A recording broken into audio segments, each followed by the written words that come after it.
Assalamualaikum warahmatullahi wabarakatuh. Kami dari kelompok 15 ingin mempresentasikan hasil kerja kelompok kami yang berjudul Kestabilan Inti dan Radioaktivitas. Next.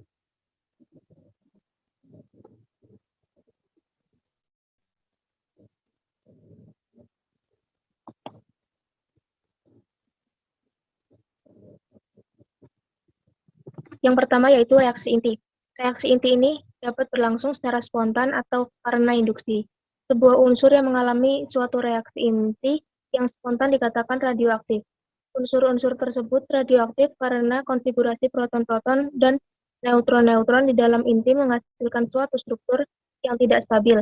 Selama proses peluruhan spontan, perbandingan antara neutron dan proton berubah-ubah. Setelah salah satu atau lebih proses peluruhan dihasilkan sebuah inti yang stabil. Peluruhan radioaktif mempunyai arti khusus yang penting dalam bidang radiofarmasi dan kedokteran nuklir. Fisi adalah proses radioaktif suatu inti yang relatif berat telah menjadi dua inti baru dengan ukuran yang hampir sama, diikuti oleh pemancaran atau emisi yang simultan dari 2 atau 3 neutron. Fisi dapat terjadi secara spontan, tetapi biasanya reaksi ini diinduksi oleh penembakan dari nuklida induk dengan sebuah neutron. Next. Yang kedua, reeksitasi inti.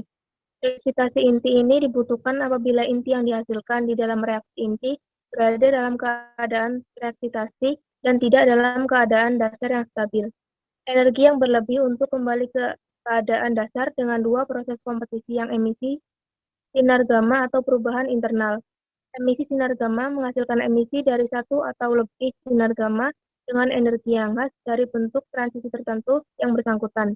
Perubahan internal menghasilkan emisi dari sebuah elektron suatu orbital atom.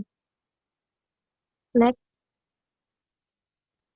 Deksitasi atomik adalah deksitasi atomik, sebuah proses yang karena kebutuhan harus mengalami setiap perubahan dalam identitas dari sebuah inti. Anak yang dihasilkan dalam proses peluruhan radioaktif adalah sebuah unsur yang lain.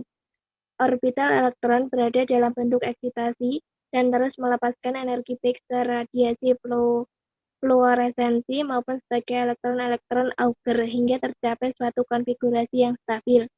Next. Yang keempat, energi nuklir. Energi reaksi nuklir dihitung dari selisih antara massa produk-produk dan reaktan-reaktan sesuai dengan hukum Einstein yang sesuai dengan harga pengukuran. Partikel alfa biasanya tidak bisa menembus lebih dari beberapa lembar kertas. Partikel beta dapat dicegah dengan ketebalan dinding gelas piala atau beker gelas. Sinar X dan gamma amat kuat penetrasinya dan hanya dapat dicegah oleh dinding atau lapisan tebal dari PV atau beton. Unit dari intensitas sinar gamma adalah 1 Roentgen per cm per detik. Jadi intensitas energi sebesar 1 Roentgen melalui permukaan tegak lurus dengan luas 1 cm persegi tiap 1 detik sama dengan 1 unit sinar gamma. Suatu sumber radiasi dengan ukuran 1 kali 1 cm dapat dianggap sebagai titik sumber untuk 30 cm. Selanjutnya akan dibacakan oleh Selvi. Yang kelima ada radioaktif alam. Kira-kira ada 40 jenis unsur-unsur radioaktif di dalam alam. Sebagian besar merupakan isotop-isotop dari unsur-unsur yang amat berat dengan nomor atom zat lebih dari 82. Misalnya, unsur dengan nomor massa 232 dengan nomor atom 92. Dan unsur dengan nomor massa 235 dan nomor atom 92. Unsur U dengan nomor massa 238 dan nomor atom 92. Radioaktif adalah memiliki aktivitas alfa atau beta. Di dalam struktur inti, jika jumlah proton sama dengan jumlah neutron, akan diperoleh konfigurasi yang amat stabil. Apabila nomor atom terlalu besar, gaya tarik di antara nukleon-nukleon atau proton-neutron akan berkurang atau hilang. Sehingga ada kemungkinan terjadi pancaran secara spontan dari partikel alfa.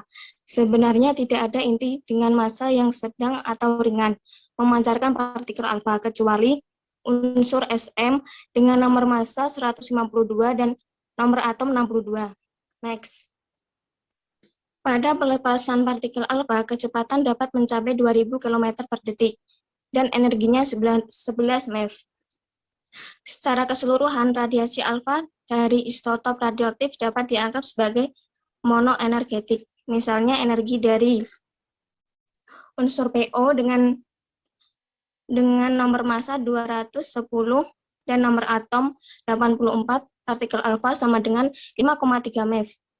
Yang kedua, unsur U dengan nomor massa 238 dan nomor atom 92, partikel alfa sama dengan 4,2 MeV.